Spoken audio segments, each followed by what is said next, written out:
Ta-da! Right there. So inside a myofibril, we have two threads.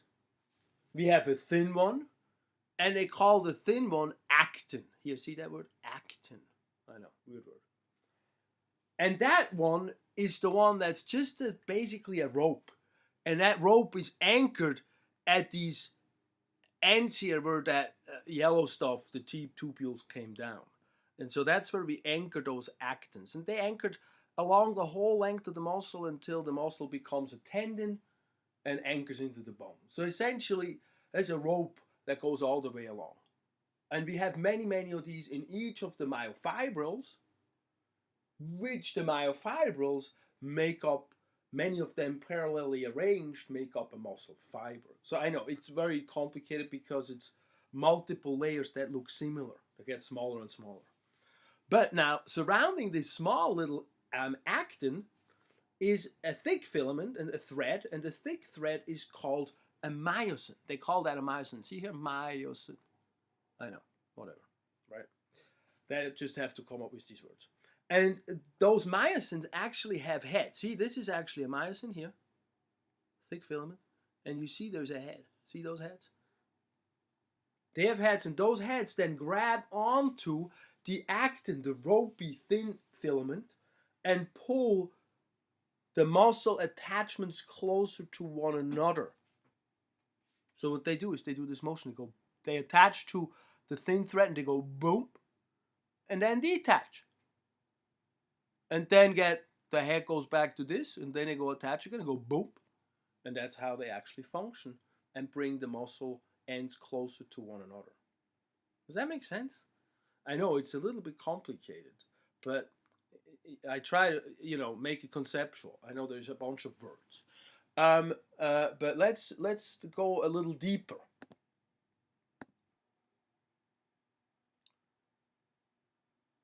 Let's discuss this mystical thing they call the sliding filament theory. I know, it's kind of weird. But this is sort of a revolving door of what we just talked about, where the myosin head attaches to the thread-like actin. See, it's a thread-like thing. It's a rope thing. It has actually a few more components to it, which we'll discuss briefly in a little minute.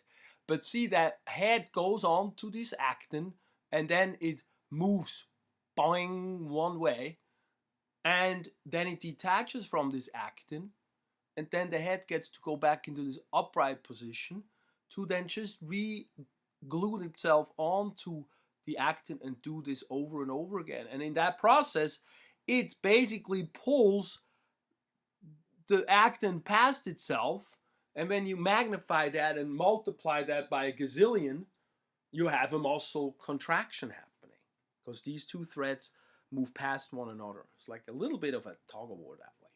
So what happens here, though, what we can see in addition here is when let's plug it in right here. So when the head is sort of in a low energy configuration, they call that, it's down, we have an ATP that attaches to it and it splits the phosphate off of it, and they call that hydrolyzing, right? And they cocks up that head into a loaded upright position that's kind of like a spring. It loads up a spring. And so then all we have to do is attach it to the actin and boing, it lets go and it pulls down. And as it pulls down, the ADP and the phosphate at that point detach. And that process, that detaching process, takes the head off of that, what they call this, there's an active side here on the actin. And that active side is like a magnet for this head. But when the ADP and the phosphate drive fall off, that also falls off until it's go on to a cocked position again, and then it glues back onto it. Does that make sense? So that's that revolving door. We have the head attached to the actin. It lets go of the spring, pulls the thread, the actin thread past itself, and lets go of the head of the active side. Hydrolyzes an ATP to bring it back in the cocked position, and there we go. So now you must ask the question, what the heck is calcium going to do? All right, so calcium essentially is going to be the driving force. So we have a nerve impulse that comes down and then into the surrounding the myofibril essentially, and there we have this SR that hangs around with the calcium in it, and the nerve impulse just stimulates the calcium to go in to the myofibril and does its magic actually on the actin. It assures that the actin has the active site, which is an area, let's see, an area on the actin that the myosin needs to attach itself to. So we have a few components. So if you take a cross section of this actin thing, if you cut it through here somewhere, you see there's a few threads. There's the actin itself, the rope, and then there's a tropomyosin, and then a troponin. We don't need to worry about those terms. But the calcium has the ability to go to one of those, the yellow one, and move its configuration that the thing that covers the active site, this black dot here on the actin, is removed. So it's not covered anymore. And when that happens, it's like you're setting free two magnets free, and the myosin head just wants to glue onto it. Does that make sense?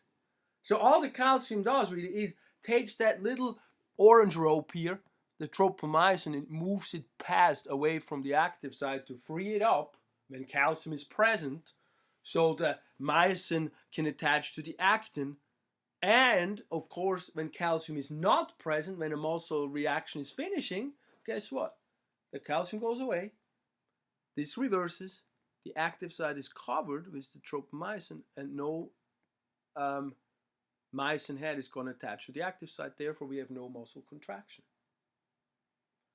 And now, if you know what rigor mortis is, you understand rigor mortis. Rigor mortis is the fact that this is stiff. When you are dead, when you die, people that die, they get stiff. Their muscles don't move.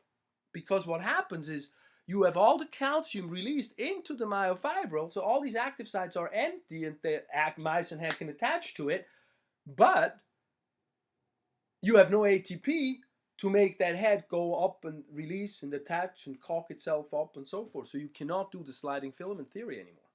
And so you have all these heads attached to the actin, and that makes them also appear very stiff. So that's what that is like. So does that make sense? I hope so.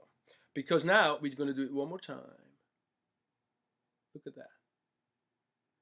We have a muscle here, and this is actually a nerve that sends down the signal that we need to contract. Boom! And then it attaches, it goes and vibrates or sends the signal down the sarcolemma, these invaginating tubules that go through around surrounding the myofibril, which then stimulate the calcium release from the sarcoplasmic reticulum, which stimulates the active site cover removal on the actin, which helps the myosin head attach to the actin and do its work. Sliding filament theory, where it shortens. And then the sarcoplasmic reticulum says, like, calcium, come back home. Children, come on home. The active sites gets recovered. And guess what? We can no longer have a myosin attached to the active site of the actin, and therefore we have no longer a muscle contraction. And everything is back to normal. That's a good picture to print out and do a few things with. Go over it a few times.